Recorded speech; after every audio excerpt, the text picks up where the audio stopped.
Existe um capítulo no Antigo Testamento que muita gente lê e jura que está lendo um dos evangelhos. Ele fala de um homem desprezado pelos seus, fala de alguém ferido, açoitado, contado entre criminosos, sepultado na cova de um rico, fala de um justo que não abriu a boca para se defender. Esse capítulo é Isaías 53. E ele foi escrito muito antes de Jesus nascer em Belém. Eu quero começar o nosso estudo de hoje com uma pergunta simples. Se você não soubesse de nada, se alguém chegasse com esse texto na sua mão, sem dizer de onde ele veio, você diria que ele foi escrito antes ou depois da crucificação? A resposta honesta é que quase todo mundo diria depois, porque o texto tem detalhes que parecem anotação de testemunha ocular. E é exatamente por isso que Isaías 53 incomodou tanta gente ao longo da história. Hoje eu vou te mostrar, uma a uma, as profecias que se cumpriram nas últimas horas da vida de Jesus. E cada profecia eu vou te dar a referência do Antigo Testamento e a referência do Novo Testamento, para você conferir na sua própria Bíblia depois. Anota aí que eu vou repetir cada uma delas devagar. E antes da gente entrar no primeiro ponto, deixa eu te falar de uma coisa que tem tudo a ver com o que você acabou de ouvir.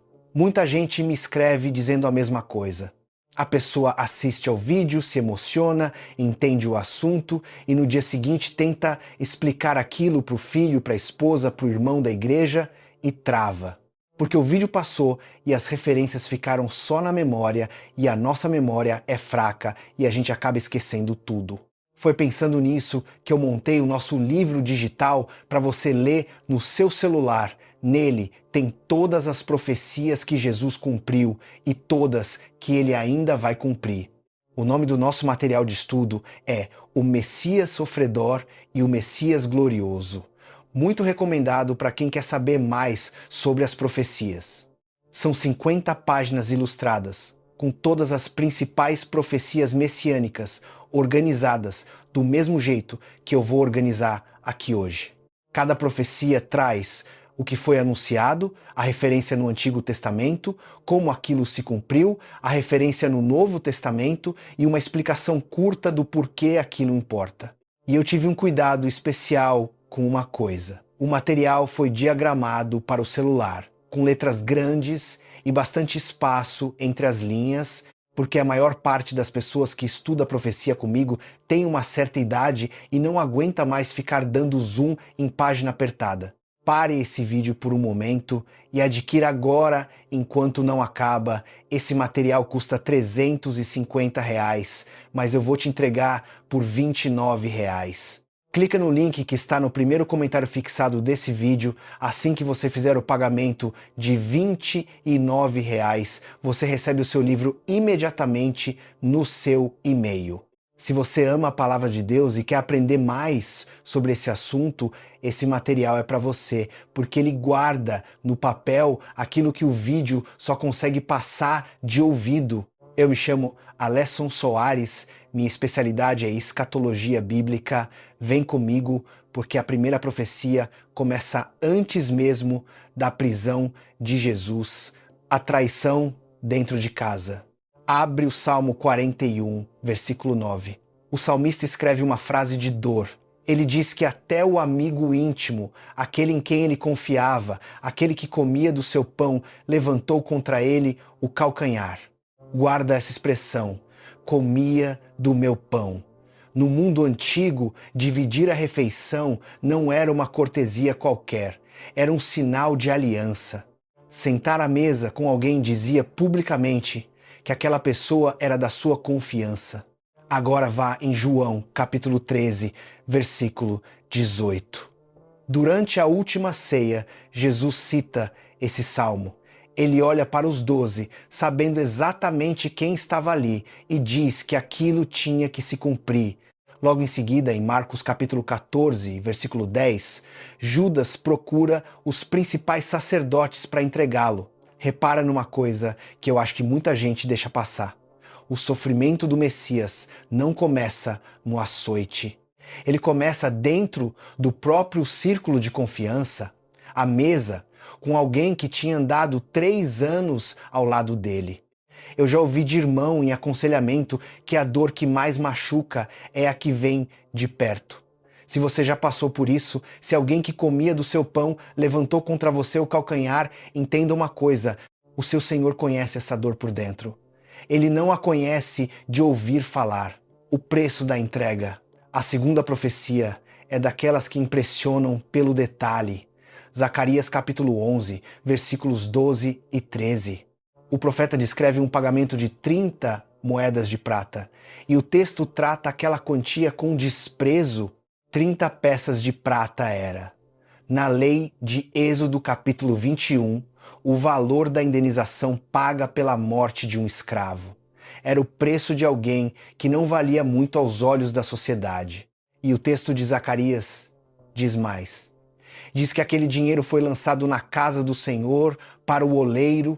Agora vai em Mateus capítulo 26, versículo 15. Judas pergunta quanto lhe dariam. E eles pesaram 30 moedas de prata.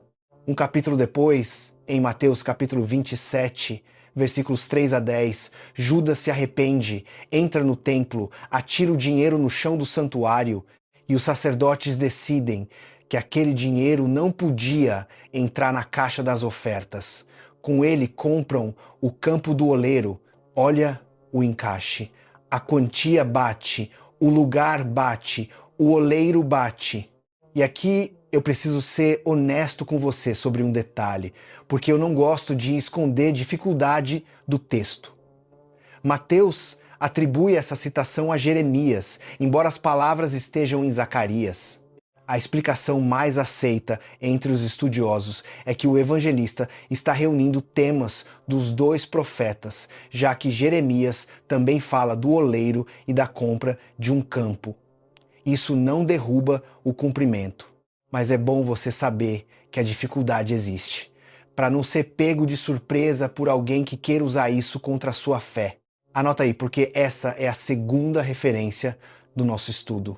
Zacarias capítulo 11, versículos 12 e 13, cumprido em Mateus capítulo 27, versículos 3 a 10. O silêncio que ninguém esperava. Voltemos a Isaías 53. Agora no versículo 7. O profeta descreve o servo oprimido e humilhado que não abre a boca. E usa uma imagem que qualquer israelita entenderia de imediato, a do cordeiro levado ao matadouro, que segue calado. Agora acompanha o julgamento nos evangelhos. Em Mateus capítulo 27, versículos 12 a 14, os principais sacerdotes acusam Jesus de várias coisas, e ele não responde nada. Pilatos, que era um governador acostumado a ver homem implorar por vida, pergunta se ele não vai responder. E o texto diz que Pilatos se admirou muito. Pensa comigo. Um homem inocente diante de um tribunal tem tudo para falar. Tem argumento, tem testemunha, tem direito. Aquele silêncio não foi falta de resposta, foi escolha. E o próprio Jesus tinha dito em João capítulo 10, versículo 18, que ninguém tirava a vida dele. Ele mesmo a entregava, o corpo ferido. Isaías capítulo 50, versículo 6, traz uma frase que muita gente lê rápido demais. O servo diz que ofereceu as costas aos que o feriam e o rosto aos que lhe arrancavam os pelos da barba e que não escondeu a face dos que cuspiam nele. Vá agora em Mateus capítulo 26, versículo 67. Depois do julgamento diante do conselho, o texto registra os escarros no rosto e os golpes. E em Mateus capítulo 27, versículo 26, vem a flagelação romana antes da cruz. Mas presta atenção no que Isaías 53, versículo 5, acrescenta, porque é aqui que o texto sai da descrição e entra no motivo. O profeta diz que ele foi ferido por causa das nossas transgressões e moído por causa das nossas iniquidades. E termina com aquela frase que a igreja canta: há séculos, pelas suas pisaduras fomos sarados. O texto não está apenas contando o que aconteceu com o homem, ele está dizendo por que aconteceu. Se você está acompanhando até aqui e esse estudo está te fazendo bem, clique no gostei, porque isso ajuda o vídeo a alcançar mais irmãos que precisam ouvir essas coisas. E escreve nos comentários a frase "pelas suas pisaduras fomos sarados". Eu leio os comentários e gosto de ver quem está estudando comigo até o fim. Mãos e pés traspassados. Agora chegamos no ponto que costuma deixar as pessoas em silêncio. Abra o Salmo 22. Esse salmo começa com a frase que Jesus gritou na cruz: Deus meu, por que me desamparaste? Mas continue lendo, porque a descrição segue. O salmista fala de uma multidão que o cerca, fala de gente que o observa e o encara, fala de ossos que se podem contar.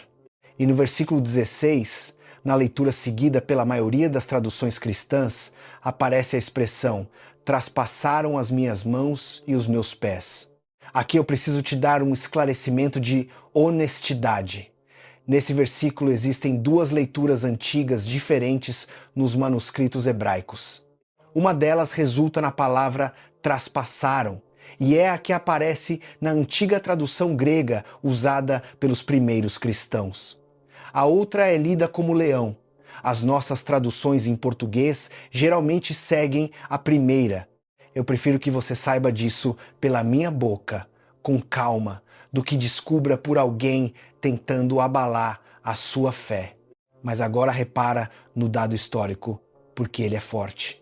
Esse salmo foi escrito séculos antes de a crucificação existir como método de execução em Israel. A pena de morte prevista na lei de Moisés era o apedrejamento. A crucificação chegou àquela terra pela mão dos romanos, muito depois. Em Zacarias capítulo 12, versículo 10, acrescenta uma frase que o apóstolo João faz questão de citar. Olharão para mim a quem traspassaram. Vá em João capítulo 19, versículos 34 a 37. O soldado abre o lado de Jesus com a lança e João interrompe a narrativa para dizer que aquilo aconteceu para se cumprir a escritura. Os detalhes que ninguém ali controlava. E agora eu quero te mostrar uma coisa que eu considero das mais impressionantes de todo esse assunto. Existem dois detalhes na crucificação que não foram decididos por Jesus, nem pelos discípulos, nem pelos sacerdotes. Foram decididos por soldados romanos que não tinham o menor interesse religioso naquilo. O primeiro está no Salmo 22, versículo 18. O texto diz que repartiram entre si as vestes e sobre a túnica lançaram sortes. Em João capítulo 19, versículos 23 e 24, os soldados dividem as roupas em 4 partes, uma para cada um, mas encontram a túnica costurada em peça única, sem costura. Então decidem não rasgar, decidem tirar a sorte. E João cita o Salmo. O segundo detalhe está em Êxodo capítulo 12, versículo 46, na lei sobre o Cordeiro da Páscoa, e é repetido no Salmo 34, versículo 20. Osso nenhum seria quebrado. Na crucificação, quebrar as pernas do condenado era prática comum para apressar a morte. Em João capítulo 19, versículos 33 a 36, os soldados quebram as pernas dos dois que estavam ao lado. Chegam em Jesus, encontram que ele já estava morto e não quebram. Pensa na cena. Um soldado que nunca leu o Êxodo, cumprindo, sem saber, a lei do Cordeiro da Páscoa. Vamos fazer uma pausa e recapitular, porque eu quero que você saia daqui com isso na cabeça. Primeiro, a traição pelo amigo de mesa, Salmo 41. Segundo, as 30 moedas e o campo do oleiro, Zacarias capítulo 11. Terceiro, o silêncio diante dos acusadores, Isaías 53. Quarto, os açoites e os escarros, Isaías capítulo 50. Quinto, as mãos e os pés traspassados, Salmo 22. Sexto, as vestes sorteadas, também no Salmo 22. E sétimo, nenhum osso quebrado, Êxodo capítulo 12. 7 pontos, todos escritos antes, todos registrados depois. E é justamente aqui que eu preciso te dizer uma coisa sobre o nosso material de estudo, porque ele nasceu deste tipo de aula. O manual, o Messias Sofredor e o Messias Glorioso, traz essas 7 profecias e muitas outras, cada uma na sua própria página, com a referência do Antigo Testamento em destaque, a referência do Novo Testamento logo abaixo e a explicação em linguagem simples. Ele traz também as linhas do tempo, o funil da linhagem messiânica e um quadro comparativo entre a primeira e a segunda vinda de Cristo. E tem uma coisa que eu fiz questão de deixar clara dentro dele. Onde existe divergência entre cristãos, como naquele detalhe do Salmo 22 que eu te expliquei agora há pouco, o material avisa que ali existe discussão. Eu não quero te vender certeza onde a Bíblia não deu certeza. O link está no comentário fixado. Se você chegou até aqui neste vídeo, esse manual foi feito exatamente para pessoas como você, que querem estudar com referência na mão e não de qualquer jeito. Voltando ao nosso assunto, porque falta a parte mais importante, o sepultamento e a virada. Isaías 53, versículo 9, diz uma coisa que parece contraditória à primeira vista. Diz que designaram a sepultura dele com os perversos, mas que com o rico esteve na sua morte, ainda que não tivesse cometido violência, nem houvesse engano na sua boca.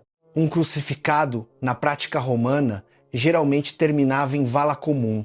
Era parte da humilhação da pena. Mas em Mateus capítulo 27, versículos 57 a 60, aparece José de Arimateia, homem rico, membro do conselho, que vai a Pilatos, pede o corpo e o coloca em um sepulcro novo, aberto na rocha, que ele mesmo tinha mandado preparar para si. O condenado entre criminosos foi sepultado no túmulo de um homem rico, exatamente como estava escrito. E aí, a história daria certo se terminasse ali? Não daria. Porque o Messias sofredor sepultado seria só mais um justo morto na história do mundo. Vá no Salmo 16, versículo 10. O salmista declara que Deus não deixaria a sua alma na morte, nem permitiria que o seu santo visse corrupção. No dia de Pentecostes, em Atos capítulo 2, versículos 24 a 32, Pedro pega justamente esse salmo, lembra a multidão que o sepulcro de Davi estava ali com todos e conclui que Davi falava de outro, falava daquele que Deus ressuscitou. E Paulo resume tudo em uma frase em 1 Coríntios capítulo 15, versículos 3 e 4. Cristo morreu pelos nossos pecados, segundo as Escrituras, foi sepultado e ressuscitou ao terceiro dia, segundo as Escrituras. Repara na expressão que ele repete 2 vezes, segundo as Escrituras. Para o apóstolo, aquilo tudo já estava anunciado. Por que isso muda a sua semana? Agora eu quero te dizer para que serve tudo o que a gente estudou hoje, porque estudo profético que não desce para a vida vira curiosidade e nada mais. Serve para isto. Se Deus foi capaz de anunciar com séculos de antecedência o preço da traição, o silêncio no julgamento, o modo da execução, o destino das roupas e o lugar do sepultamento, então a palavra dele merece a sua confiança quando fala do futuro que ainda não chegou. Eu sei que tem gente me ouvindo hoje com um diagnóstico recente na gaveta, tem gente com um filho fora do caminho, tem gente que enterrou alguém este ano e ainda não sabe direito como se levanta de manhã. Para você, esse estudo não é sobre datas, nem sobre mapas do fim do mundo, é sobre isto. O mesmo Deus que cumpriu cada linha da primeira vinda é o que promete a segunda. E ele não costuma deixar promessa pela metade. Jesus disse, em João capítulo 14, versículo 1, não se turbe o vosso coração, credes em Deus, crede também em mim. E logo depois prometeu que voltaria para levar os seus. Se você já aprendeu muito nesse vídeo, saiba que pode aprender muito mais no nosso manual, O Messias Sofredor e o Messias glorioso. São 50 páginas ilustradas com as profecias da primeira vinda e também as que apontam para a volta de Cristo, tudo com referência, cumprimento e explicação simples, em letras grandes, feito para você ler no celular sem cansar a vista. O link está no primeiro comentário e o acesso é imediato. Se este estudo te ajudou, clique no gostei, se inscreva no canal e compartilhe com aquele irmão que anda com dúvidas sobre a fé. Escreve nos comentários a palavra Maranata para eu saber que você foi até o fim. Foi um enorme prazer você ter ficado comigo até o final desse vídeo. Fique com Deus e te espero no nosso próximo estudo.